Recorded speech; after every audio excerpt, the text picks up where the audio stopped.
I fought procrastination for over 2 years, and I learned so many truths because of it. I learned uncomfortable truths specifically, and this video is going to be sharing 3 of the most powerful uncomfortable truths that I've learned. These uncomfortable truths, while, again, by the name, they're uncomfortable. Most people don't want to hear them. By implementing them, I've made the most progress in my physique. I've made massive progress on my YouTube channel, and I've even helped other people stop procrastinating. This video is for those who truly want to achieve. This is for the ambitious people out there who find that they have big goals, but procrastination is holding them back. And so the real first thing that I want you to understand, the first truth, is that you're going to feel uncomfortable. There is no one-size-fits-all solution that will make it so that you want to achieve your goal and you won't feel uncomfortable in the process. I promise you, no matter what you do, no matter how much motivation and how much drive and discipline you have, you are going to feel uncomfortable. No amount of motivation can slap a bandage on the fact that you've wasted so much time not achieving your goal. I could give you so many strategies, and I just wish I could go back to my younger self who was watching all of these videos about the 5-second rule and then just stare at a wall. I wish I could look at myself and tell them that there's no reason to avoid being uncomfortable if you need to be uncomfortable. You need to be uncomfortable to reach your goal. I wish I could go back to my younger self and just tell them to accept it, to accept the fact that yes, you're going to be uncomfortable, and only by accepting it can you get comfortable with being uncomfortable. It's weird, but you can get comfortable with being uncomfortable, and then you won't have a reason to try to avoid discipline, actually working towards your goal, even when you lack motivation. People who rely on motivation don't understand that motivation is an emotion. It's going to run out. It goes up and down and up and down. And those periods where you're in the down low, you're feeling in a rut, that's when you lack motivation. You want to get rid of ruts?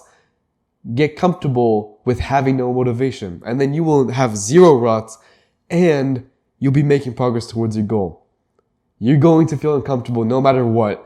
You might as well learn to like it. The second biggest truth that I wish I knew earlier is that fear is what's holding you back from taking action. Around that time, around 1 year ago, I was having a lot of insecurities, and I was afraid specifically of what people would think of me and people judging me, and also failing and messing up. These 2 fears right here, the fear of failure and the fear of judgment, are what holds so many people back from just starting and working towards their goals and their dreams especially.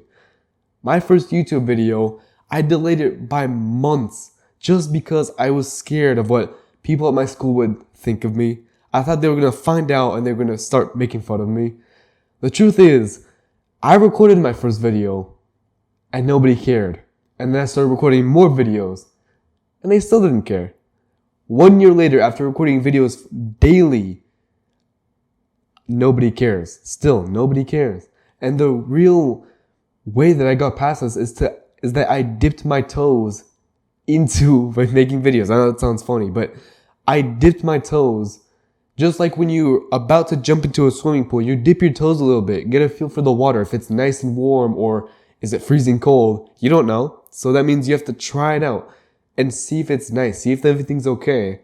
And then only then can you dive in and make true progress.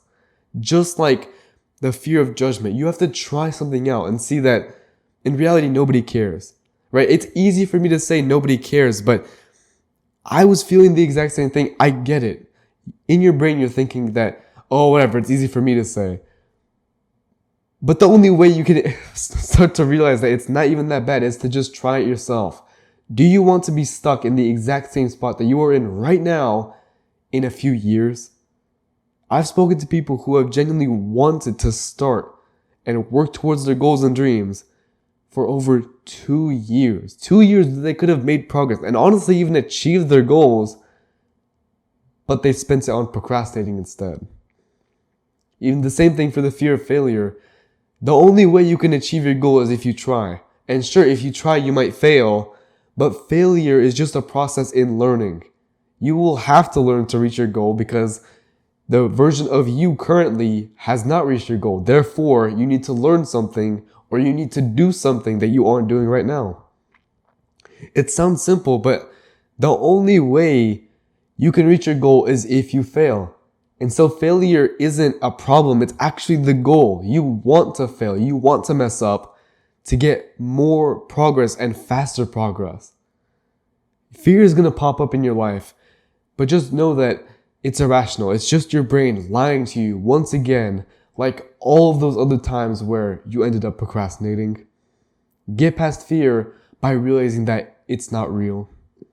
And the last and final truth that I wish I knew earlier is that how you view yourself dictates what you do. I had a horrible self-image when I was younger. I imagined myself as an absolute loser who couldn't seem to do anything, really. I imagined myself as a procrastinator, and guess what I did? I ended up procrastinating. Think of a smoker, right? Someone who smokes cigarettes.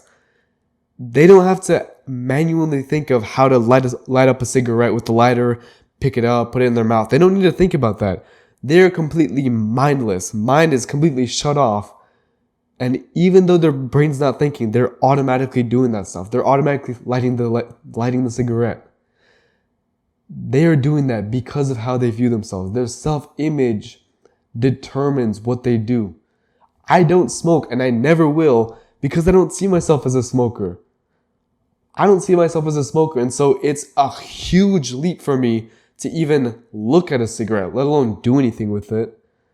But a smoker would see a cigarette and instantly feel cravings because that's just what they see themselves at. That's not who they are. You can change who you are, but that's how they see themselves as. Think of in school, if you were to do poorly on one math test and then your teacher started saying, oh, maybe you're just bad at math. It's okay. You're just not a math person.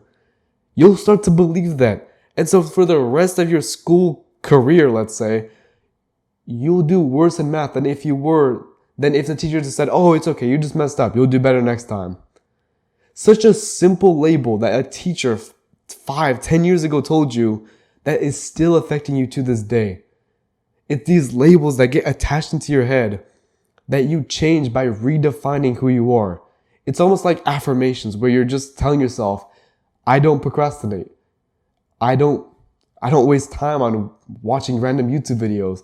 I take action. I am self-starting. I'm a hard worker. These affirmations, they work because you start to believe them. At first they seem like lies, like you're just straight up lying to yourself. The more you say them, the more you'll start to believe them. And the more you start to believe them, the more you take action. So here, affirmations are really how you change your self-image. And I had to change it slowly over time. You change them by just understanding that your brain is a fluid thing. It's changeable, it's flexible, and you decide what you view yourself as. As a quick recap, we covered how discomfort is inevitable, how fear is going to hold you back, and how your self-image determines what you do. All of these things, and I covered how to get past them, are uncomfortable truths. Even the first one is all about being uncomfortable. They're not nice. They're not pretty to say, but they have done more for me. They've helped me more with procrastination than any of these flowery strategies about how, just do the 5-second rule and just get some momentum real quick. Like, none of those things really help me, and so I don't really recommend them as much. I don't recommend them as much because they're not as helpful as just understanding these 3 basic truths.